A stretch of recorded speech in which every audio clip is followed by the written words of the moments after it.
Selamat pagi anak-anak, kita lanjutkan pembelajaran di tema 4 subtema 3 pembelajaran 1. Pak Dias punya sebuah dongeng dari Indonesia. Dengarkan baik-baik dongeng yang Pak Dias bacakan. Tupai dan ikan gabus. Dahulu kala hiduplah sepasang sahabat di daerah Kalimantan Barat. Mereka adalah seekor tupai dan seekor ikan gabus. Setiap hari mereka melakukan kegiatan bersama, mencari makan, bermain, bahkan mengunjungi tempat-tempat baru selalu dilakukan bersama. Suatu hari tupai tidak melihat gabus, sahabatnya. Ia mencarinya ke tempat biasa gabus tinggal. Saat bertemu, tupai sangat kaget. Gabus terlihat lesu. Ternyata ia sedang sakit. Tupai sangat sedih.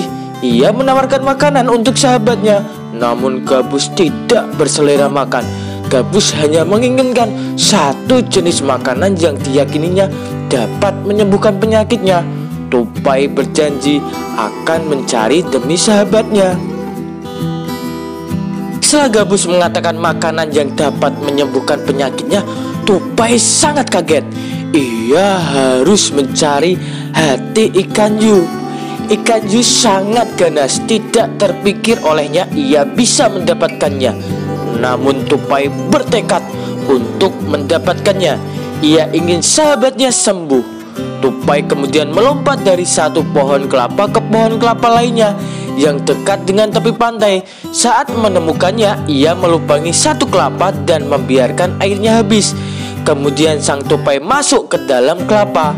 Angin kencang membuat kelapa jatuh ke pantai dan ikan hiu memakannya. Di dalam perut ikan hiu, tupai kemudian keluar dari kelapa dan menggigit hati ikan hiu. Ikan tersebut mencoba bertahan sampai kehabisan tenaga. Ombak besar membawa ikan hiu ke tepi pantai. Saat itulah tupai keluar dari mulut ikan hiu dan membawa hati ikan kepada sahabatnya. Sampai di tempat ikan gabus, tupai kemudian memberi hati ikan hiu untuk Sampai di tempat ikan gabus, tupai kemudian memberikan hati ikan hiu untuk dimakannya. Beberapa hari kemudian, tupai melihat sahabatnya segar kembali. Betapa senangnya tupai melihat ikan gabus sehat seperti Senangnya tupai melihat ikan gabus sehat seperti sedia kalana. Itulah dongeng tupai dan ikan gabus yang diambil dari dongeng dan cerita rakyat Nusantara paling melegenda Ajeng Restiani. Nah, berdasarkan cerita tersebut, anak-anak bisa menemukan unsur-unsur cerita yang diceritakan. Ada judul, tokoh, sifat tokoh, tempat, awal cerita, akhir cerita, dan pesan moral. Judulnya apa? Jelas, judulnya adalah Tupai dan Ikan Gabus, karena disitu sudah tertulis di buku tema anak-anak. Karakternya bagaimana? Tupai tentunya baik hati, dia suka menolong sahabatnya. Sedangkan ikan gabus, dia sabar menunggu tupai untuk datang. Ya, pesan moral itu pesan yang disampaikan dalam cerita itu. Penulis ingin menyampaikan apa kepada pembaca? Ternyata Tuhan pasti akan memberikan jalan bagi orang-orang yang suka menolong. Awal ceritanya bagaimana? Awal ceritanya ikan gabus terlihat lesu, terlihat letih. Ya, kemudian akhir ceritanya ikan gabus kembali ceria, kembali segar. Tempatnya di mana anak-anak? Tempatnya di Kalimantan Barat. Ini dongeng dari Kalimantan Barat. Nah, ingatkah kalian anak-anak tentang Dayu yang beberapa waktu lalu dibully oleh Dadu? Ternyata Dayu punya teman Beni. Pekerjaan ayah Beni adalah pengrajin kayu. Ini cerita Beni.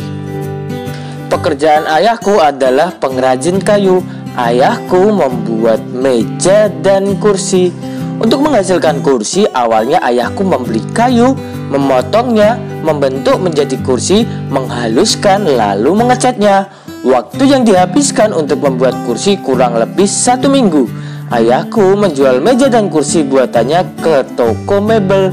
Di toko mebel itulah orang-orang bisa membeli meja dan kursi buatan ayahku. Nah, kita tahu pengrajin kayu memanfaatkan sumber daya alam, yaitu kayu dan pohon untuk sumber mata pencariannya.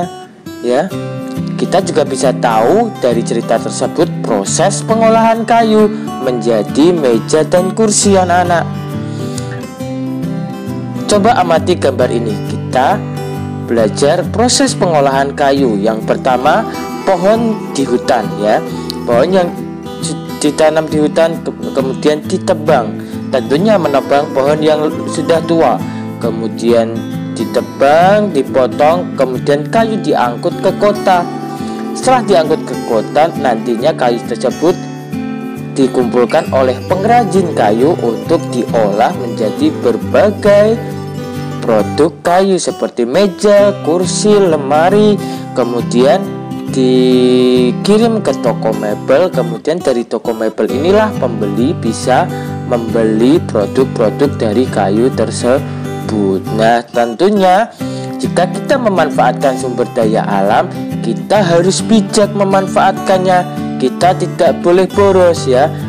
Apalagi ini kayu atau pohon yang sangat penting untuk paru-paru dunia, karena pohon itu penghasil oksigen anak-anak.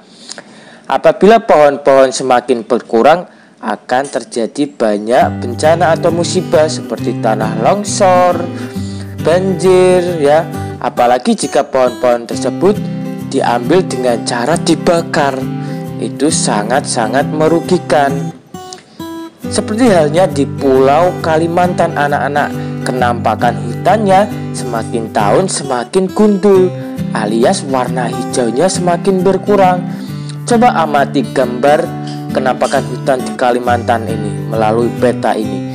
Dari 1950 sampai 2020, warna hijaunya, warna hutannya semakin berkurang dari tahun ke tahun.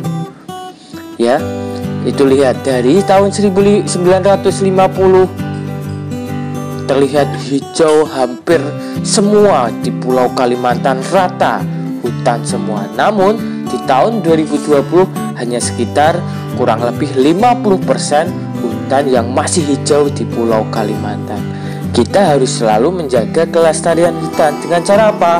Dengan cara melakukan sistem tebang pilih, dengan cara melakukan reboisasi, dengan cara menjaga tidak membuang putung rokok di hutan, tidak membakar hutan, menangkap pembakar hutan yang dijadikan perkebunan atau perubahan.